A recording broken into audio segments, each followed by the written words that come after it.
Hello, hello, and welcome to another edition of Grown Folks Business on a Thursday evening. Glad to see some familiar faces as always. Glad that Lisa could circle back for this topic. It is one that I know she finds near and dear, and I'm looking forward to hearing some input from her on it. Um, and also catching up to see how your podcast is going and such. So glad you can make it. Um, Hello, good to see you. Good to hear from you. And greetings also.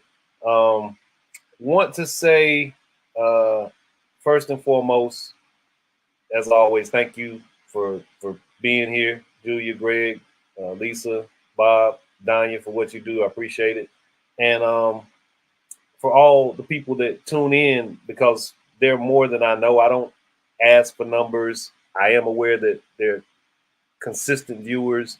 I've been told of people who have watched the show and taken something from it and shared it with friends, family, coworkers, and such, and that means a lot. And tonight's topic is um, something that I think is very shareable um, because it's about balance, the benefits of balance. Where did when things are askew, where do you go and what do you do? That's the topic for this evening. And I think this is something given those in attendance in the squares. And I'm so glad that Greg and Julia made it. Super glad Lisa's here. And Bob, as always, I appreciate your presence. But you guys are people that I appreciate. And thanks, Marcus, for chiming in. Good to see you here. That's what I mean, what I'm about to say.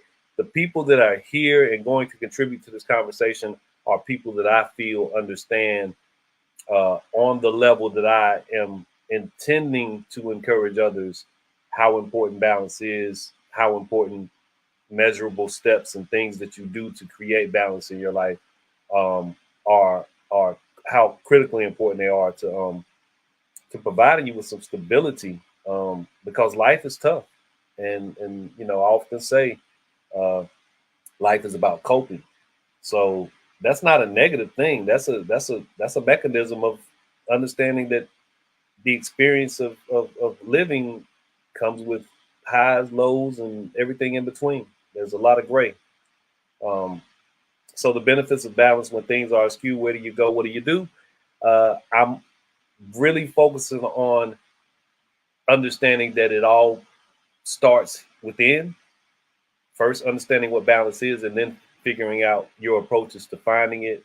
Um, and that's what we're going to discuss. So I have a clip I'm going to play that I thought and think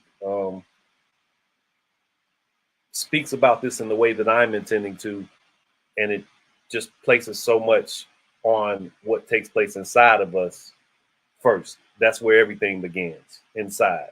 So I didn't want to make this a work-life balance thing or a parent life balance thing or anything that had to do with something outside of ourselves first. So this all begins as a process from within, and the clip I'm going to play speaks about it from that standpoint. I hope you guys are receptive to it, and then on the other side of it, of course, as we always do, we'll have a conversation. So let me get this share screen thing going. And I like the clip, and I hope you guys do too.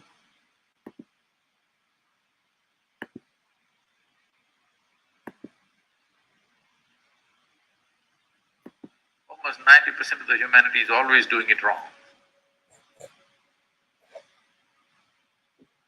This human mechanism, which is the most sophisticated instrument on the planet, if you do not pay enough attention to it, if it turns against you, there is nothing here in the world which can save you because nothing is more sophisticated than this one. Because this is of the highest level of evolution and sophistication. If this turns against you, nobody can save you. I want you to know this. This should not turn against you. To know the entirety of what this is, it'll take a certain level of attention. But to bring balance to this doesn't take too much. It is just that you're doing a few fundamental things absolutely wrong. That's all. To know the entirety of what this is, That's a whole lot of attention, time, education, assistance, guidance, so many things are involved. But to bring a reasonable sense of balance into you, it doesn't take much. You're doing a few things basically wrong with life. When I say basically wrong, one thing is for everybody to understand, all human experience is generated from within. Is that so? All human experience is generated from within. So at any time, if you feel happy or unhappy, miserable, joyful, ecstatic, in a state of agony, doesn't matter what happens, what is your experience, pleasantness or unpleasantness, just to know that it's happening from within.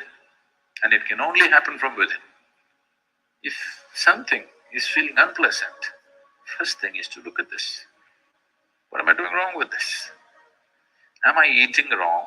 Am I sleeping wrong? Am I sitting wrong? Am I breathing wrong? Is my heart beating wrong? Something.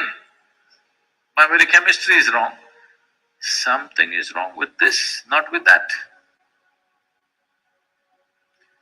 So the moment you think by kicking the wall you can fix this one, then you made a fundamental mistake. The harder you try, the further away from it you go. The first thing is to bring balance. Once there is balance, then you can build a tower on top of this. If there is no balance, whatever you build will only lead to more trouble. The more basic you are, the better it is. So this is what a whole lot of humanity is seeking, somehow to remain basic. Because if you build something, it feels terrible when there is no fundamental balance. Anything standing up without balance is a big problem.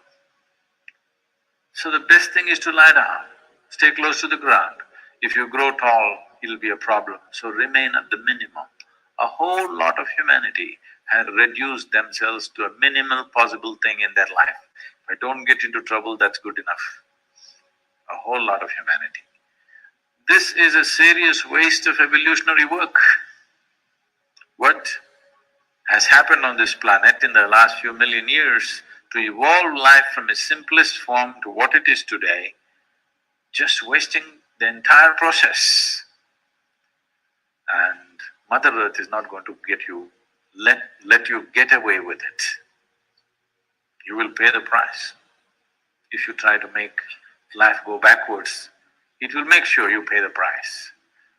So instead of trying to do this, that, so many things, first thing is to do something to bring balance. First step is just this, that everything that I generate from within me in the form of experience, sensations, painful, pleasant, wonderful, horrible, whatever I go through is essentially generated from within me and nobody else but me.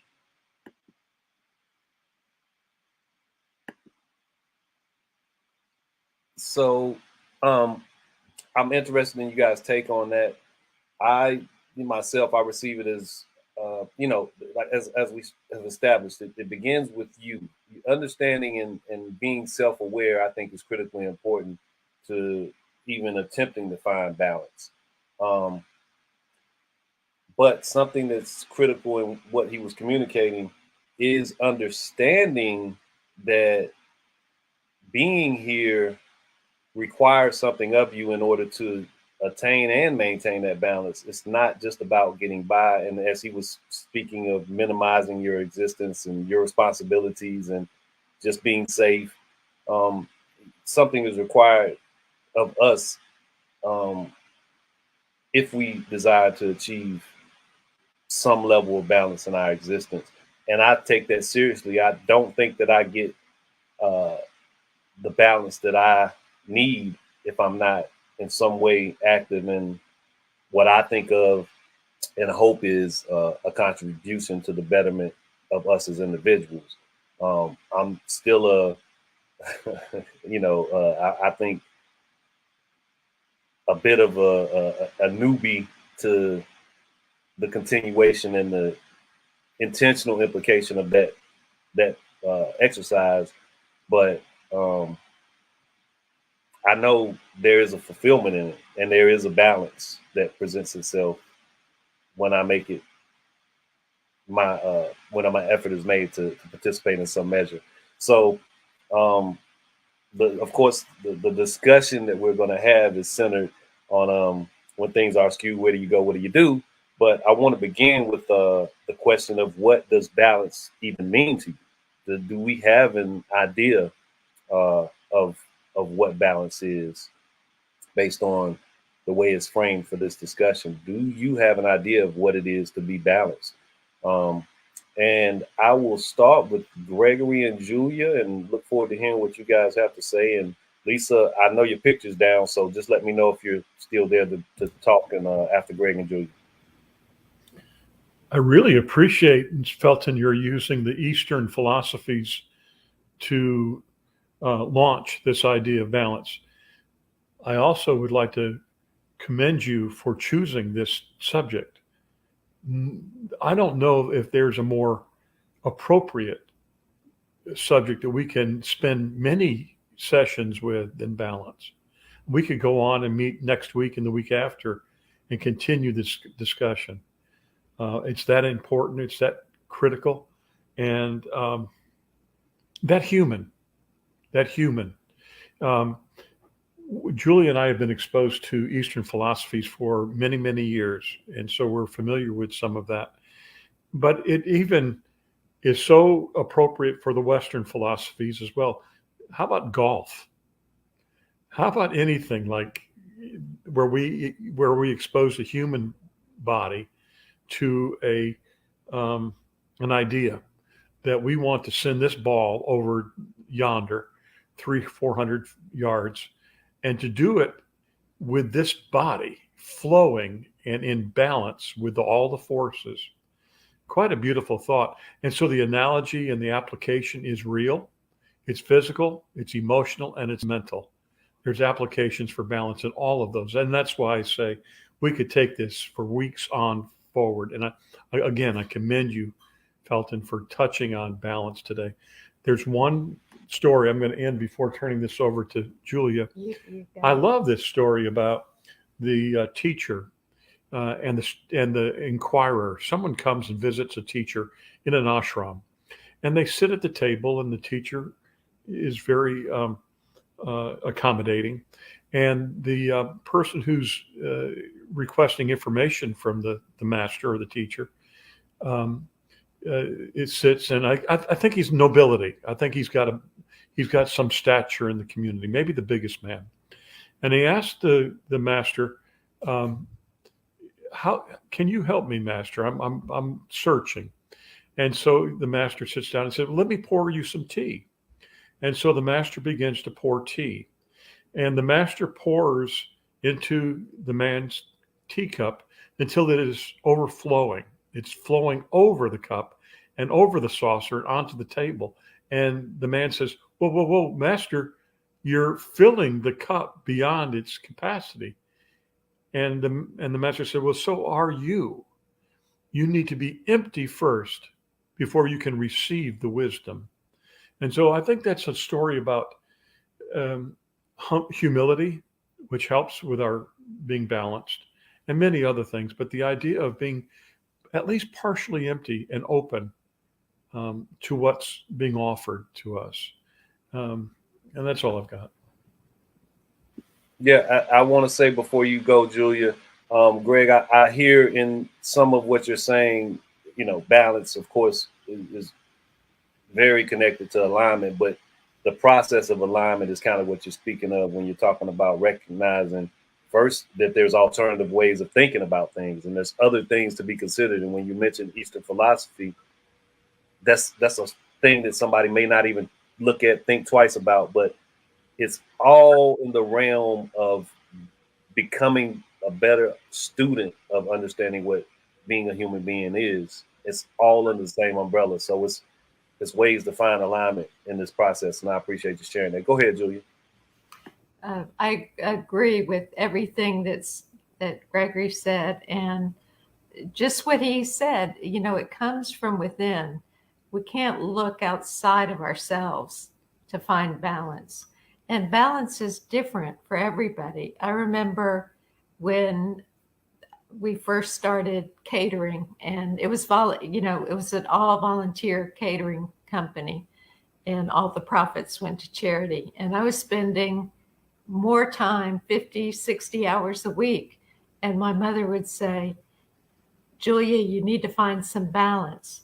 But for me, that was balance. I was perfectly content. We were serving others, was on purpose. So we can't let others and outside forces decide for us what balance is. Yeah, self-care is probably what your mother was concerned with, right? But she didn't connect the dot of how much that was a part of your self-care. And I concur with that idea. Today was a long day for me, but I can't trade any aspect of it because it's a part of my balance. It just is, and I'm behind on other things, and I'll be up for a while taking care of them, but I wouldn't trade it. That's what levels me out and helps me get that balance. Lisa, are you able to chime in, or is something going on? Okay, good. Yeah, give me. I'm listening, but give me 1 second to be able to focus because I'm taking it in what everybody's saying too. All right, so I'm going to go to Bob, and then when you turn your camera on, I'll know you're ready. If you don't turn your camera on, I'll keep talking because I can always talk. Bob, what's the ideas that you want to share in terms of what balance means to you for this part of the conversation? Yeah. This is one of those very large topics, as Gregory referenced, and it's one that I think it's different. It's a different topic for everybody that would be asked to talk about it. And when I think about Eastern versus Western philosophies, I think about Eastern philosophies being more oriented about living, and Western philosophies being more oriented around achieving or doing or activity and whatnot. And if we live in the West, it's sometimes really hard to let go of those obligations or those senses of obligation to achievement or of doing and whatnot. But a key question for me in all of this is what throws you off balance, because that's key to thinking about the matter of what do you do if you are off balance? I mean, where does the off balance come from to begin with? And so how do you resolve that? And the off balance can come from external forces or internal discomfort. And when it comes from external, I think we particularly think of it's an external solution. When it comes from internal, we're more perplexed about it. Perhaps we might think it's internal, we might think it's external. But all of those things, I think, take us to a place of stress or anxiety. And for me, when I think about the matter of balance, I think of how do you resolve feelings of anxiety or stress or distress? What do you do about that? That's what I think about when you ask the question about balance. And for me, it starts with remembering what is essential. And it starts with remembering thinking about what's at risk. And if you think about what's at risk and you think about what's essential, I think oftentimes you realize that nothing essential is at risk. So there's really not a reason to feel that stress or sense that anxiety and so forth, because if nothing is at risk, if nothing essential is at risk, everything else you can survive. And so if you realize that, and so I think for me, a lot of it is turning off the noise. Go, okay, time out, turn off the noise. That means phones, TV, turn off everything. And so that you're not intruded upon. And if it's a nice day, go outside. sit down and just sit and listen. A lot of meditation practices involve activities or actions or breathing or whatnot that are around centering yourself and centering your thoughts into the present. For me, that's really just eliminating the noise and doing what you need to do such that you actually can hear and whatnot. And if you do those things, it seems to me, at least for me, I'll say it this way, at least for me, a lot of that stuff that seems to be stressful falls away, and you see a path forward that makes sense to resolve whatever it is that might be throwing you off kilter. And it may be something that you just have to go, okay, I've just got to walk through this fire. Or it may be, oh, I can put out the fire this way. Or it might be, I think, again, for me, it's a matter of turn off the noise, listen, realize that essential things of worth are not at risk. They are never at risk. And so if they aren't at risk, then yeah. So a lot of what I am completely in agreement with and hearing is back to this idea that we started with of self-awareness, which will be part of my next question. And again, Lisa, whenever you put your video back on, I know you're in a safe area and you can chime in. But Bob, that values and that moral compass plays a significant role, I think, in some of the ways that you handle these things. And as you just mentioned, whatever may throw you askew, off kilter, you can probably begin the process of rebalancing based on how critical it truly is. How much value does it really hold to knock you off your square, so to speak? Certainly in the Western culture, there are so many things that we feel like put us at significant risk or that are threatening or whatnot that simply aren't. And I remember, and I cut these articles out. There were years ago, I might have been 18 years old. I might have been 19 or 20. Read an article about a Wall Street guy that jumped out a window in Manhattan. And I read about why he jumped out the window. And it was financial stress. I'm like, okay, that's a lesson. Why would you jump out a window because of financial stress? I mean, because is your money that important, or is your loss of money that? Do you lose yourself if you lose your money? You jump out the window, you have lost yourself. Another thing I read that I cut out was a woman who left her young children and her husband to find herself. Okay. She wanted to find herself as a person, so she left her husband and her children. And what does that say? And personality affects how people take in drama or don't take in drama or add drama or are oriented around drama and emotional volatility to their lives and whatnot, which affects the question that you posed tonight.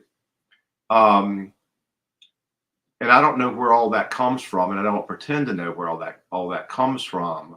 But I do think that coming to terms with who you believe yourself to be, who it is that you choose to be, knowing that and knowing what matters to that are absolutely key. Yeah, that old acknowledgement that I think is biblical. I'm certain it's biblical. In all things, know thyself. You should have a good idea of who you are and what you're about by measure especially when you are tasked with anything that is in consideration of someone, um, whether it's a relationship or, in the case of the latter story that you mentioned of the woman leaving her family, there's a requirement of consideration there that does not discount her finding herself. There's something amiss when you just toss your hands up and say, you know, I'm not beholden to anything else. Lisa, I'm glad you got here for this moment because I want you to, one, go back and speak about what balance means to you, and you can begin the part of the conversation that incorporates how self-aware are you, and you can minimize or maximize that part of the conversation. But on top of speaking about what balance means to you, how self-aware are you? Man, thanks. I'm glad I got an opportunity also, because this was a subject that I did not want to miss, because it is definitely part of my growth process. As you are aware, Felton, and as I've mentioned before, trying to move from a traumatic existence, not understanding what balance means. So being in a constant state of giving too much in other places that are outside of what your priority is for life because you're confused. So for me, balance is understanding your priorities and giving the majority of you to your highest priority. So to your point of what you were saying about your day to day, if your highest priority is based on what you were fulfilling in your day, then it is balance. So as you knew, I'm dealing with a family medical issue but part of me having a balanced existence, your show means a lot to my existence. I get fed from Bob, I get fed from Greg and Julie. And this experience, it gets me to thinking, and it also helps me contribute to my society, because I hear things that sparks other things that in turn gives conversation or makes me even research things. So I have a family situation and I care about it, and it's a part of me. But this particular show, it fuels my priority for my purpose.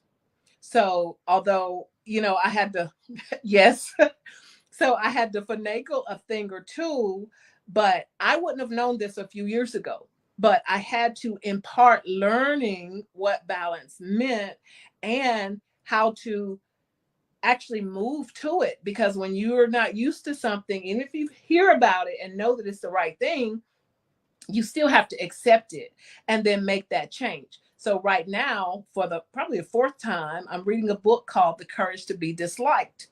And it's several principles they're interesting, but I keep some meat and throw away some bones. But one of the major principles the philosopher is talking about is the value of just existing. And that is different from how I've encompassed most of my life. I thought my usefulness was me having to do. So full circle here, I had to make this a priority to be a part of this show, because it's based in my purpose for my existence, for my balance, although my family is too. And I felt okay with cutting off part of what I was giving there in order to give this certain part here. But it is the journey of learning what that is and then being uncomfortable enough to move to it and then being able to succumb to it. Thank you. Yeah, wonderful and well said, well received. And I'm going to assume that if you are not, you are well on your way to being very self-aware. You're making it a practice and an intention to know what makes you who you are and what's important and what to prioritize. If you're not 1000% there, you're most of the way. And I'm glad to hear it. And it never ends. As long as you're here, it never ends. So glad to hear it. And I appreciate you being here, Lisa, and I'm glad you're able to share that. Greg and Julia, what's going on, Jay? Wish you were in the building. We'll have to figure that out. But glad you're able to listen in. Greg and Julia, how self-aware are you as individuals? And like I said, it's a minimal or maximum conversation, but it connects to this broader idea of balance. So how self-aware are you guys? I think more self-aware than we used to be. Like Lisa said, it's a journey. Thinking about Bob's articles that he clipped, one thing that I keep reminding myself, what do I identify with? You know, like the Wall Street banker identified himself with being a financial mogul. So another thing that helps me, brings me back to awareness is, why am I really here? What is my purpose here? So, and again, as Bob said, the Eastern and Western, being and doing. Are we so busy that we're not aware? Whereas being, being aware, being present, deep listening, those all help quieting. That's a goal for me, Bob, because I like stimulation. I like listening to all these podcasts, and I'm always like listening to the, what's happening. But quieting, I think, is really important for more self-awareness. I heard once that the soul can't hear us. The soul can't operate or reach us when there's noise. So we need that silence. I think that in the process of self-awareness, there are a good many questions, and it's a continuous conversation and a continuous flow of questions. And the more open we are to hearing and listening, the better receiver we are of information and inspiration. And so being open allows us to be more self-aware. Another question, I mentioned question, one question is, what motivates us? If we can check ourselves, what's motivating me and why am I doing this? Not in a way that it drives us crazy and where we drive ourselves into too much introspection and almost to a point of Processing. paralyzed. It's not a paralysis, it's an openness. And so if we're really open to what's motivating me, I really want to check this out. And the other thing is, Julie and I, and as I mentioned in other conversations, that we do a review every night. We actually review all day long, but like nighttime is the big one where we end the day and we consider. So that's another form of checking ourselves out. But one big question is, what motivates me? What's motivating this action that I'm taking? What's motivating this thought, this thing that I'm contemplating? Yeah, well received by me, Greg, and I'm sure everybody that's listening. I kind of have that thought of in an analogy form of that when you take your car to get serviced, that diagnostic check when they hook it up to the machine and it tells everything that's good and so on and so forth. That's a build of that self-awareness that I embrace, even middle of the night, early morning, just, not so much consumed with what you have to do, but as you kind of alluded, as you said very clearly, why are you doing it? The why sometimes is more important than the what. So yeah, man, that self-awareness, that diagnostic check of our entire head to toe being is something that takes time and attention. And I'll say this before I come to you, Bob. Julia, I have grown accustomed over the last few years to sometimes I'll get in the car and radio's not playing, podcasts not going. And as much as I love those things, when it's not intentional, I appreciate it even more. Sometimes I'm just riding and I've been riding for 30 minutes and I'm like, there's nothing playing. and it's just completely, escaped me that it's okay to enjoy the silence. And there's something in that, something kind of magical in that. Bob, what are your thoughts on this, the self-awareness thing? You kind of alluded to some stuff, and I think you can easily circle back to.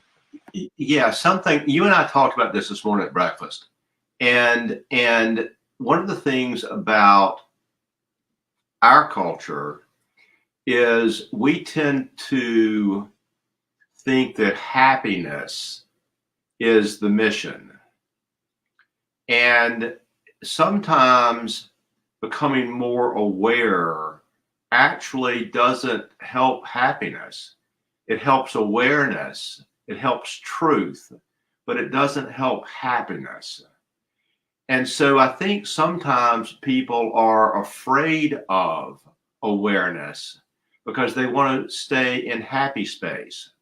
And awareness means you have to accept things that might be troubling or might be frustrating or might be irritating. If you look at life a little bit differently than around happiness, then, like we talked about this morning, awareness is like, okay, I see this differently now. I see this for what it is. Okay, that invokes feelings of unfairness, feelings of inequity, feelings of, and I'm not saying not self-directed feelings of inequity, but feelings of inequity relative to the world in which we occupy, and yet it's if we are the beneficiaries of something that's helpful to us, we need to be aware that that might be an inequity in life that other people don't have the advantage of, that should be disruptive, that should make us really think through that. And the question is, okay, how do you work with that relative to your mission, or why we're here, and those sorts of things, which can be agonizing, can be challenging, can be all of these things, and yet at the same time, it is healthy and it is good both for us individually and for the community in which we exist. And so our own happiness can't be the goal, can't be the mission. Contentment maybe, or peace. Peace and happiness are very, very different. You can be at peace while being unhappy. I don't know how we actually can look at the world and then sit in happiness. We can look at the world and sit with some sense of peace with ourselves relative to how we are interfacing with the world or interacting with the world. But that's not a place of happiness. That's a place of, okay, I'm doing my best. And so doing my best, the best I can figure out, can and should give me a sense of peace. It doesn't necessarily give me a sense of happiness. I think that's really, really important to the matter of awareness. I completely agree, and to kind of further unpack that conversation, the conversation prior to breakfast is an important highlight, and not to go down the rabbit hole of trying to give complete context, but what Bob is sharing is kind of based on the conversation that was taking place with some other people. That's point of balance for me is the exchange of ideas. And at one point, we were having a conversation that required a reception of a different vantage point, and that became a part of the conversation because somebody was sharing a perspective from a vantage point that I could not readily connect to, but the sharing of that from that vantage point, I was there for it, and it resonated. And that is the why it mattered. The why it mattered thing was the key to that. Yeah. The instinctive, why, yeah. Self-aware, reactive, why it mattered clarity was just. Yeah, that's the point. Back to completely circle back to what Gregory was mentioning in terms of the why aspect of anything that we're considering in terms of life and the endeavors we make in it. The why aspect and the response from that vantage point that's different from mine, that perspective, that view is different from mine, was highly impactful in terms of understanding what it means to actually care about community and to be understanding that your personal happiness,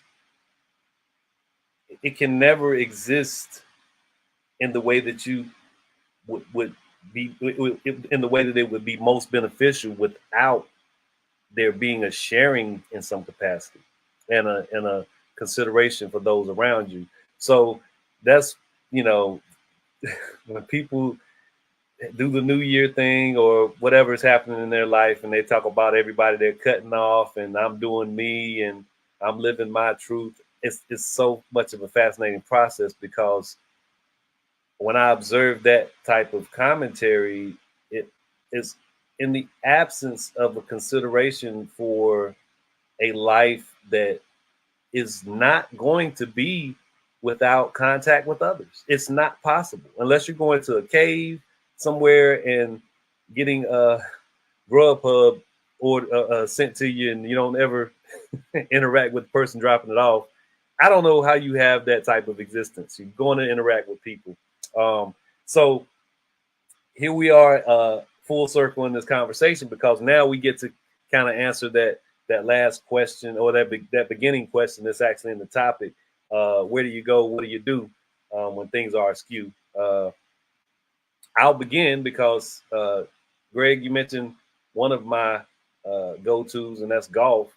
And the way that you discussed it in terms of when you get that balance and alignment to hit that shot that feels like you did not do anything, and you watch the ball go wherever it's supposed to go. And I actually have 2 hole-in-ones, and I can tell you that there's no sensation different than actually seeing a ball go in from 140, and I think the other one was like 195 yards away.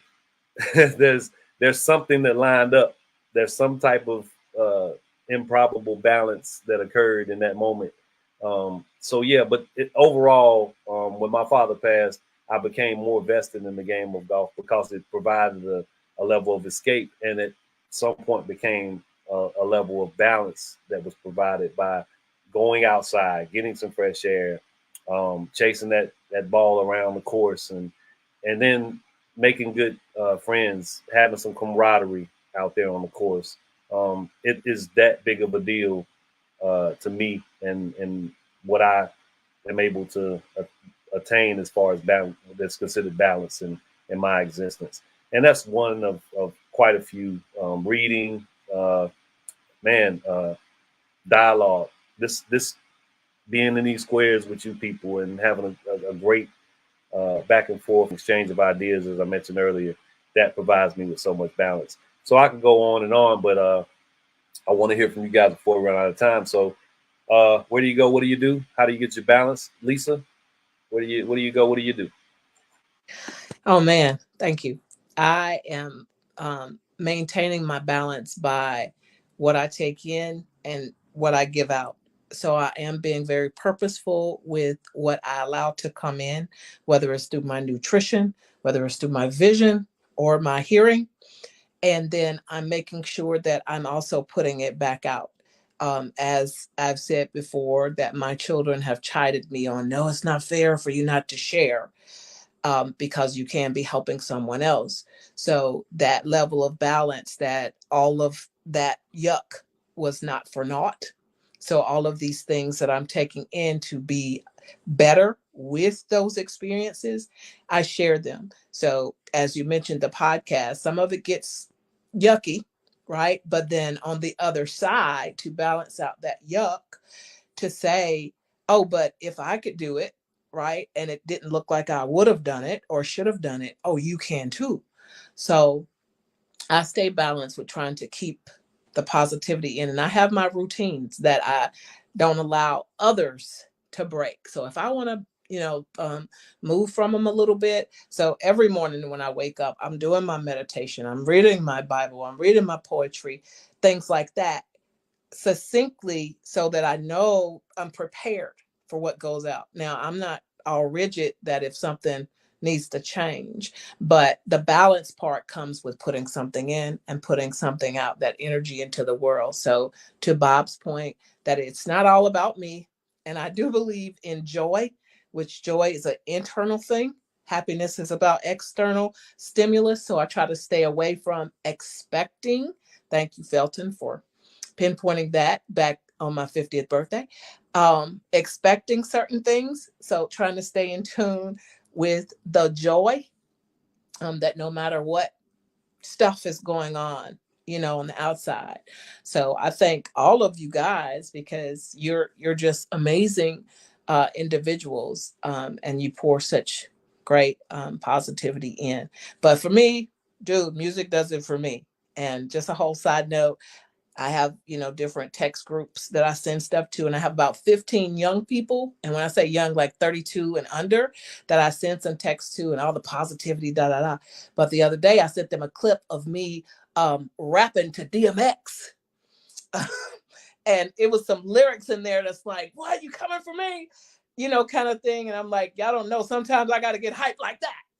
So, it just keeps them, that's part of that balance with, okay, Big Mama can do this with you too, but it takes a lot to stay, on top and do what you need to do to be on top. Okay. Thanks. Lisa, that was tremendous. I love you, and I appreciate you sharing. That is not, I didn't make those motions because of some I told you so or whatever type thing. I know you did not receive it that way. I am so appreciative for you to share with me in whatever capacity. Not me being in any part of contributing to you doing anything has anything to do with my reaction. I love that you recognize certain things that are necessary to recognize to tolerate this beautiful thing called life. I appreciate that. I really do. That means the world. I wanted to share before I moved on really quickly. Marcus, who did join in, I don't know if he's still watching, but he had responded via text when I sent him the link. And he said, finding the perfect balance of life is very important. Balancing life's responsibilities and hobbies. Find peace doing things that brighten and change negative outlooks. I love the last sentence of that more than anything, because again, life is tough. Things are never going to be all roses and unicorns and Skittles, but you have to understand that you can change that focus. You can make a little adjustment and find a silver linings, the easy low hanging reference. You can find it though. Just give it a beat. Don't just cash out. Don't be the Wall Street banker guy. Take a moment. Recalibrate. Greg and Julia, where do you go? What do you do before we get out of here? And Bob, I'll wrap it up with you. Where do you go? What do you do? Felton, building on what you just said, we've got a plaque here attached to a tree at the Sugar Valley Airport that says a perfect landing is a constant series of adjustments. We are continually adjusting and paying attention. One other thought is the middle way, staying away from those guardrails, staying away from the extremes, and find that middle path. And Lisa, being with you and being with Julia and being with Bob and being with Felton is choosing the middle way. We're staying away from the extremes. We're going and staying with the positive. We're seeking the positive. We affirm the positive and we support the positive. And that's the middle way. And I'm just going to say, Lisa, you were reading my mind. I think a lot about happiness and joy. Happiness, we're depending on others, you know, and it's an up and down. Joy comes from within. And I see joy in you. And it's like Bob said, a sense of knowing, a sense of peace. And I'm just so glad to be here. This is a great conversation. Love you. It wouldn't be a great conversation without you guys being here. And I'm so glad we were able to have it. And I knew this would be one that Gregory especially, and I every time he and I have any exchange, it's generally in the realm of ideas concerning what it is, you know, to live in some capacity. The human condition is fascinating. Bob and I are always in conversation about it. So yeah, it's just what we do. Don, Don, when are you getting back on here? It'd be nice to see you. Glad you're well and glad to hear from you. We have to get you back in the squares. Bob, take us out of here. What are your final thoughts for one thing? And yeah, where do you go? What do you do? Well, two things that I want to react to what Lisa said. You know, for some people, routine is important. For some people, it's just rhythm. And rhythm and routine are slightly different, but they've got a lot of stuff in common. And if you can maintain your rhythm, you can keep a balance. If you can maintain your structure, you can keep a balance. Different personalities need different things, but when you when the rhythm or the routine gets slammed up against a dam, that's when you've got an issue that you gotta figure out what you do. Another thing, that the comment about joy, I completely agree with that. And to people that y'all that know me know that I tend to sometimes use binary terms like givers and takers. Joy is a giving term. You have joy and you share that. That's a giving out term. Happiness is what I've gotten. And so joy is shared. Joy is experienced by others. Joy, it exudes from you in a way. And so to pursue peace and joy, I think has a lot more gratification and blessing with it than seeking happiness, because it's sharing, it's giving, it's not just taking. And so to the question of where do I go? Again, cut off the noise, retreat to what's essential, take peace in that, and then move forward. Totally agreed. One of my other carve outs is long walks. Julia, did you want to ask something? Yes, sir. Yes, sir. You and me both. Yes. When Bob was doing that, there's two things that came to mind. You know, we take in, we read, we eat, we watch TV, we take in, reversing the flow. And Bob was even doing this with his hands. That's joy. And joy is of the soul. Happiness is of the little ego or our personality. And that's all I wanted to say. That Bob and Lisa nailed it. Yeah, I'll say in closing, earlier today, I facilitated a conversation that included one of my professors, a mentor, a good friend. I consider him Dr. Mark Elliott. He's been in the squares here before. He's been on Grown Folks Business before, and that space where we discussed the Confederate monuments, America's troubled history with race and memorials to the Confederacy and all of these things with 13 people. Bob was present, but that is a part of my balance as well. And I wouldn't trade any of it for the world, no matter how tough the topics are, no matter how cringy moments can become. And that was not the case today. It's just understanding, as I think we're all in agreement, the process is not beautiful, but the balance is. I don't know how else to put it. The process requires something that is not necessarily pretty, but the balance that it gives you is I don't know if there's anything more beautiful in the world. Thank you all, as always. I so appreciate you guys. Don says, yes, I agree. I have to get a working computer. I miss you guys. We miss you too, Don. Everyone take care. Have a wonderful night. Stay safe and warm, and greatly appreciate you all. Thank you so much. Thank you, everybody. All right. Y'all take care.